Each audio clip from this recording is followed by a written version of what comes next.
Yo, what's up, YouTube? Today, we are going to talk about all the content that's coming in Throne and Liberty in the next week. We were teased a long time about the 2-star dungeons, and it seems like even if you guys watched the Castle Siege video, we even got a little bit of a teaser. We're going to watch that right now about maybe more that's coming. Real quick, it says, meanwhile, at the Forge. That's all we got. I mean, it did show like a little, you know, the dwarf gentleman that we know from the game, as well. So, you know, obviously there's some speculation that we're potentially getting the feature in the game that you hear a lot about, substance transformation. If you've done any of this substance transformation on the Korea server, he is the main character. He's right here in the Forge, or in the substance transformation as well. So we'll see exactly what we get. But first, let's talk about the dungeons. The thing we know for sure, we're getting 2-star dungeons. Interestingly enough, these dungeons will have their own currency. Now, in Korea, you have the Dimensional Contract Token 1. These are good for 1 and 2-star. They had different values, though. It took 300 to run a 1-star and then 450 to run a 2-star. But I guess in the global launch version, they're going to have a contract token or dimensional contract token for each one. It kind of remains to be seen how much it will cost, though. It might still cost 450, which I think would be reasonable. Obviously, the gear in these dungeons are significantly better than the gear in the 1-star, so maybe limiting those a little bit more. But I think most of you guys would probably argue, hey, well, like the drop rates are already bad. Don't limit us any further. But I digress. We'll see on the cost of the new token and how much it'll kind of translate into how many runs you can do a day. But here's where I want to kind of hype you up, because honestly, tier 2 dungeons is where the dungeons in Throne and Liberty start to get a little bit more difficult. And I would say the 2 new ones, or completely new ones that we get, are some of the best dungeons in Throne and Liberty thus far. So now, most of you will kind of look at Island of Terror, Void Waste, and Valley of Slaughter and be like, hey, we know these people. You do. These are the same, like, kind of same settings as Butcher's Canyon, Tyrant's Isle, or Tyrant's Isle, and Cursed Wasteland. Okay. Now, these are I think set at night for the most part, which is kind of the spin on the lore of why these are so much different. But the main thing you want to know is they drop some of the gear that you've been trying to get from the world bosses, from the open world dungeons, the things that are pretty, like, I would say much more difficult to access or get to drop for you in the game right now. You know, the Grand General set, which is called Shock Commander in the United States, is one of the best sets in the game. Almost all tanks and a lot of other classes want it, and you can farm out every single piece from that set in these 5 dungeons. You know, same goes with another really popular one, which is like the Shadow sets. It's a great addition to the game to allow players to farm these out through dungeons and also try to still get them in the open world. I like that Throne and Liberty has like the options or getting multiple gear drops in different ways to play the game. Now these 5, I don't know. So in Korea, they've done something where like they release them one at a time. So I don't know if they're going to keep doing that in global. Like, like 1 week we'll get Island of Terror and then, you know, Void Waste, etc., or they'll just give us all of them at once. They said tier 2 dungeons are coming, but again, they didn't really say like, oh, well, like you're getting them all at once. But you know, like I said, these first 3 are pretty familiar. There'll be new mechanics on the boss fights. It makes the boss fights more interesting. And a little bit more difficult, so just be aware. These are different, even though they are the same, you know, settings or whatever. So Carmine Rage Island and Torment Chamber of Screams, these are much more difficult to do. They do require more coordination than your average dungeon, or especially your 1-star dungeon. But the design behind the fights and the mechanics of the dungeons are extremely fun. I think you guys are going to find these to be, you know, a lot more rewarding as a skill wise as a player.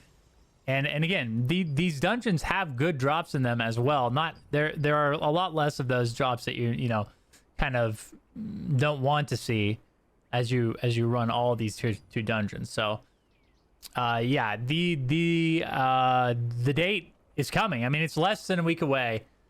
So hopefully you guys you know, are getting pumped up for that, because again, I couldn't imagine a better time to release these tier 2 dungeons, or the 2-star dungeons rather, than now, because you can, people are starting to hit a lull, or a little bit of a lull with the game, especially if you've played the game significant amount of time. You're probably in your best gear or close to your best gear. You're probably close to getting your traits done, close to getting your skills done, and this opens up a new opportunity to kind of refine some of your gear and get into even better sets of tier 1 armor and weapons. So the other things that we think are coming, and these aren't concrete yet, but they were teased, like I said in the video, is substance transformation. Now, one of the most important things you need to know for this, or to get ready for this feature now, is basically you're allowed to transition or move purples, blues, basically any item in the game, or most items in the game.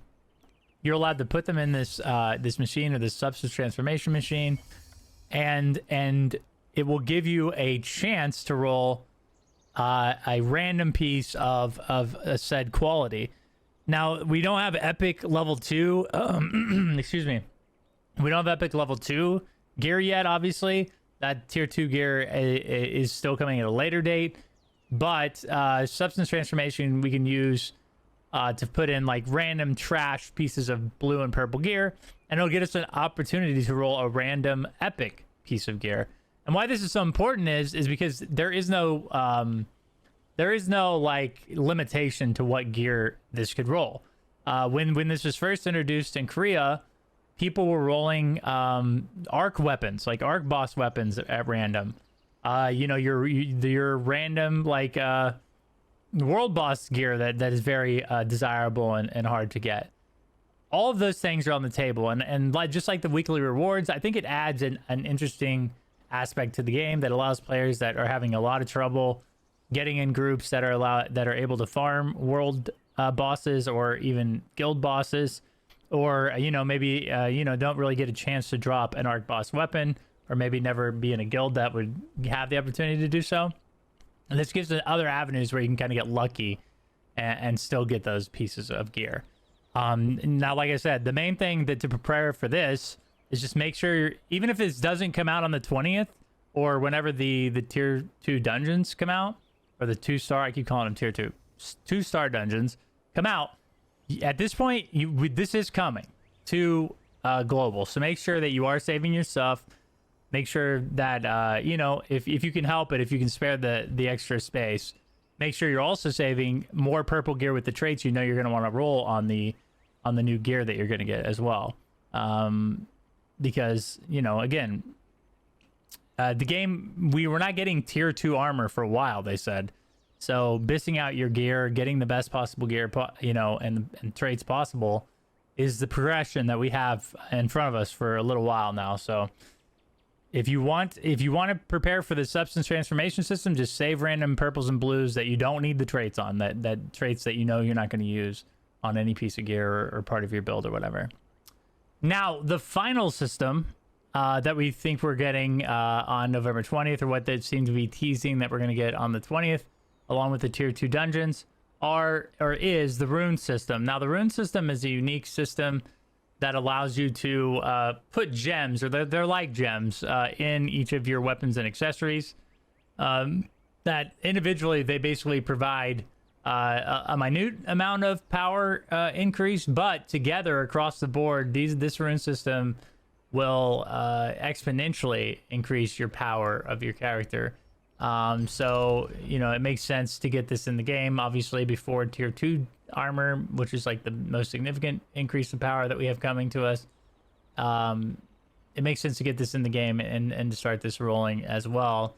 with the 2-star dungeons, because again, runes are a vital part of the overall end game of Throne and Liberty. So basically, let me show you this. This is the rune management page. Basically, you will drag in your armor or weapon. You'll have 3 slots here. They're designated by these. If they're not empty or they're not open, they'll have these rune socket hammers there. You'll basically be able to choose attack slot, defensive slot, or support slot. These slots can be unlocked in whatever order you want. Once you do unlock them, or when you do unlock them, you're also going to want to consider the rune synergy list to make sure that you're getting a synergy buff that you're looking forward to or need for your build. So, +2 strength, +2 dexterity, +2 wisdom on your weapons. These are pretty significant buffs. Like I said, maybe not individually, but if you look across the 2 weapons, being able to get 4 extra attributes, on top of that, being able to accumulate things such as heavy hit or heavy hit chance or crit hit chance or more hit on your weapons is pretty significant. And then when you take into consideration, you also have 5 accessories to get the synergies off of, such as damage reduction. You can also obviously get the individual traits or the individual things such as this evasion or all the things that you basically consider when you're making your build. Runes have to offer. So it is a good way also if you're having trouble getting the best setup for make sure you're hitting your perception markers in PvP or your dexterity markers in PvE or your evasion, to make sure that you're not getting hit by certain weapons as frequently. All these things are extremely important, and they can be adjusted through the rune system. So it's a very cool system. It was really grindy when it first came out, but they've slowly made it more accessible to more players, which is exciting. Typically, again, these are obtained through the challenge dungeon system, something we also don't have in the game yet. So this may not happen on the 20th. This may be added at a later date, but it is something that, again, I wouldn't be surprised if they dropped tier 2 dungeons, the substance transformation system, and the rune system all at the end of November, because again, they've teased all this stuff already, especially in that last video that they came out that we looked at the beginning of the beginning of the video, that basically showed the dwarf entering the forge, which is, I guess he's the main character in a lot of the Talandra content, as well as when you use the substance transformation. Let me just show you. I'll just do one so you guys can see. I'm never going to use these runes anyways. Maybe.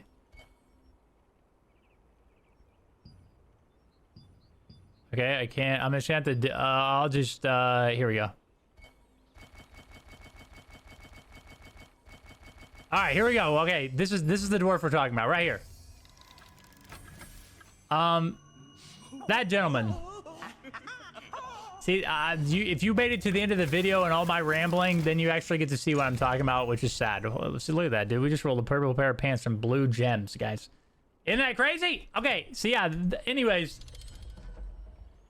All of these systems are on their way to Throne and Liberty, and we for sure know that the tier 2 dungeons are coming really, really soon next week. It's exciting as a Throne and Liberty fan to get more and more content and see them, shifting the game in a way that is, more accessible to global players as well, with the changes, entering the currency or making a new currency for this to give you more things to do daily, more reasons to log in. And then also, your substance transformation systems, more opportunity to basically use the gear that you get, even though you aren't going to need it, and maybe it won't sell on the auction house. Being able to put that into a system and randomly roll things, I think is fun. And, it's exciting because you could get a Tevent weapon or an Arc Boss weapon or, just a really good piece of gear that you may not have a drop or accessible to the drops to. So, not only that, but the runes system, I think, is a really... interesting way to progress characters and make you customize your build in ways that maybe the armor system doesn't allow you to do. So hopefully all this is coming. We for sure know the 2 stars are coming.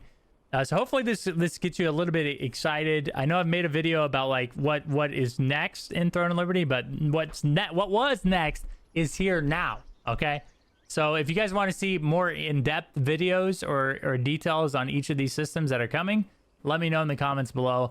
Thanks for watching, guys. I really appreciate you. See you in the next video.